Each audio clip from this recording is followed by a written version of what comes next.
Good morning, everyone. This is Deborah. I wanted to share with you what I just experienced. I was listening to Jeff Byerly's latest video, and as he was speaking, I felt the Holy Spirit just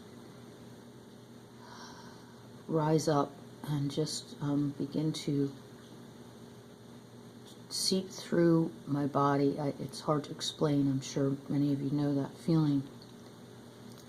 And about at the 14-minute mark, the Lord began to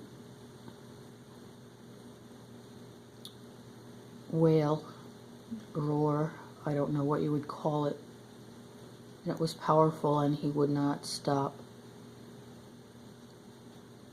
And as I was resting, because this does take a lot out of me, I heard Isaiah 13, and I want to read that to you right now. The burden of Babylon, which Isaiah the son of Amoz did see.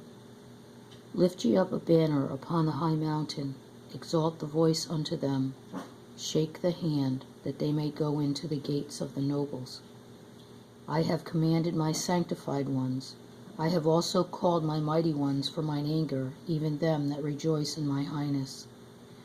The noise of a multitude in the mountains, like as of a great people, the tumultuous noise of the kingdoms of nations gathered together, the Lord of hosts mustereth the host of the battle. They come from a far country, from the end of heaven, even the Lord, and the weapons of his indignation to destroy the whole land. Howl ye, for the day of the Lord is at hand. It shall come as a destruction from the Almighty. Therefore shall all hands be faint, and every man's heart shall melt. And they shall be afraid, pangs, and sorrows shall take hold of them. They shall be in pain as a woman that travaileth. They shall be amazed at one another, their faces shall be as flames. Behold, the day of the Lord cometh, cruel both with wrath and fierce anger, to lay the land desolate, and he shall destroy the sinners thereof out of it. For the stars of heaven and the constellations thereof shall not give their light. The sun shall be darkened in his going forth, and the moon shall not cause her light to shine. And I will punish the world for their evil, and the wicked for their iniquity. And I will cause the arrogancy of the proud to cease, and lay low the haughtiness of the terrible. I will make a man more precious than fine gold, even a man that the golden wedge of Ophir. Therefore I shall shake the heavens, and the earth shall remove out of her place, in the wrath of the Lord of hosts, and in the day of his fierce anger. And it shall be as the chased roe, and as a sheep that no man taketh up. They shall every man turn to his own people, and flee every one into his own land. Every one that is found shall be thrust through, and every one that is joined unto them shall fall by the sword. Their children also shall be dashed to pieces before their eyes. Their houses shall be spoiled, and their wives ravished. Behold, I will stir up the Medes against them, which shall not regard silver, and as for gold they shall not delight in it. Their bows also shall dash the young men to pieces, and they shall have no pity on the fruit of the womb. Their eye shall not spare children. And Babylon, the glory of kingdoms, the beauty of the Chaldees' excellency, shall be as when God overthrew Sodom and Gomorrah. It shall never be inhabited, neither shall it be dwelt in from generation to generation. Neither shall the Arabian pitch tent there, neither shall the shepherds make their fold there. But wild beasts of the desert shall lie there, and their houses shall be full of doleful creatures, and owls shall dwell there, and satyrs shall dance there. And the wild beasts of the island shall cry in their desolate houses, and dragons in their pleasant palaces. And her time is near to come, and her days shall not be prolonged.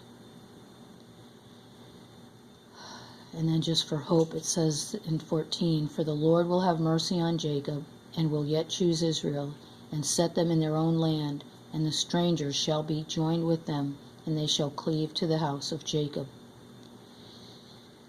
And the people shall take them and bring them to their place, and the house of Israel shall possess them in the land of the Lord for servants and handmaids, and they shall take them captives, whose captives they were, and they shall rule over their oppressors.